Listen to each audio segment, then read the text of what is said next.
Ça ressemble à un iPad mini, mais c'est un Huawei MediaPad X1, on va le découvrir ensemble.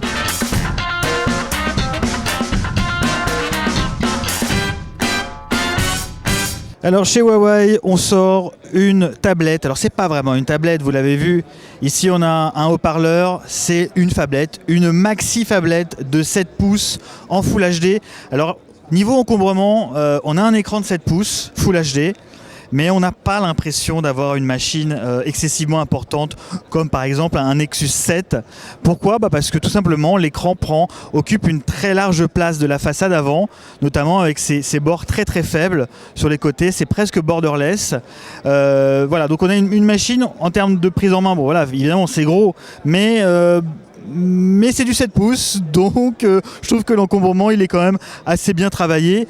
On notera également, voilà, donc outre les bords très fins, une épaisseur, pareil, hein, très contenue là-dessus. En termes d'épaisseur, on est à 7,18 mm. C'est difficile de trouver une tablette 7 pouces aussi fine. Huawei revendique d'ailleurs le titre de la tablette 7 pouces la plus fine du marché, en tout cas pour le moment. C'est fin, c'est aussi très léger, 239 grammes. Bon, c'est une machine très nomade. Il faudra toujours pareil, hein, il faudra oser la porter à l'oreille avec un tel encombrement. Mais bon, de toute façon, cette fonction téléphonie, elle est assez facultative, assez ponctuelle. Donc l'écran, je l'ai dit, c'est un 7 pouces. On est sur du Full HD, on est sur une techno LTPS, donc à mon avis basée sur de l'IPS.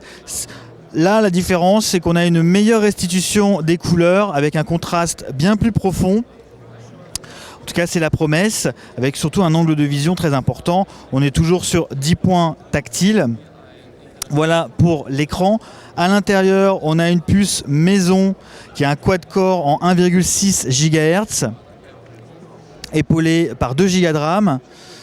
Le tout, il y a 16 ou 32 Go de stockage, toujours le slot pour carte mémoire qui doit être sur la tranche, le slot pour la carte SIM, une micro SIM, puisque c'est une tablette qui est une phablette qui est 4G, évidemment, ça c'est l'ADN de Huawei, donc 4G en catégorie 4.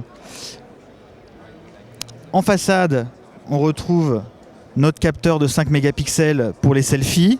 Ça, on l'a dit, c'était un petit peu la valeur ajoutée de Huawei. C'est du selfie pour tout le monde, donc du selfie pour de la phablette, pour les smartphones, et puis on va le voir après pour la tablette. Bon, c'est quand même, voilà. 5 mégapixels, je l'ai dit, il n'y a pas beaucoup de tablettes, il n'y en a aucune qui propose du 5 mégas en façade. Au dos, c'est un peu plus classique. On a du 13 mégapixels, épaulé par un flash LED. Alors, voilà, je l'ai dit, l'encombrement, il est très très très réduit. La prise en main est franchement hyper confortable. Pour une machine 7 pouces, la sensation, elle est quand même une impression de compacité. Ouais. Pour du 7 pouces, c'est impressionnant. En termes de finition, on monte clairement en gamme, puisqu'on a un métal en monobloc qui est plutôt pas mal. Hein. La qualité perçue est plutôt au rendez-vous. Moi, je trouve que ça sonne beaucoup en termes de design. Ça sonne du côté de la pomme, hein, des produits d'Apple. Mais bon, le design est très réussi. Ça sera en blanc, ça sera en noir, il y aura des covers. Voilà, le produit est assez intelligent, assez pertinent et je pense que plutôt bien pensé. Côté autonomie, a priori, on aura une bonne surprise avec 5000 mAh pour du 7 pouces Full HD. Je pense que ça va tenir la route. En tout cas, Huawei annonce une lecture de 8 films en continu, 8 films qui sont stockés dans la mémoire. Voilà, 7 pouces à porter à l'oreille, bon forcément faut oser, hein, c'est volumineux. Ceci étant, Huawei a vraiment travaillé sur l'encombrement. On est sur une machine donc 4G, bien musclée, avec un écran assez magnifique, et je vous l'ai dit, un encombrement assez réduit, 3,99, courant avril. Bon, on verra bien si c'est distribué correctement en France, mais c'est une machine qui pourrait faire beaucoup de bruit.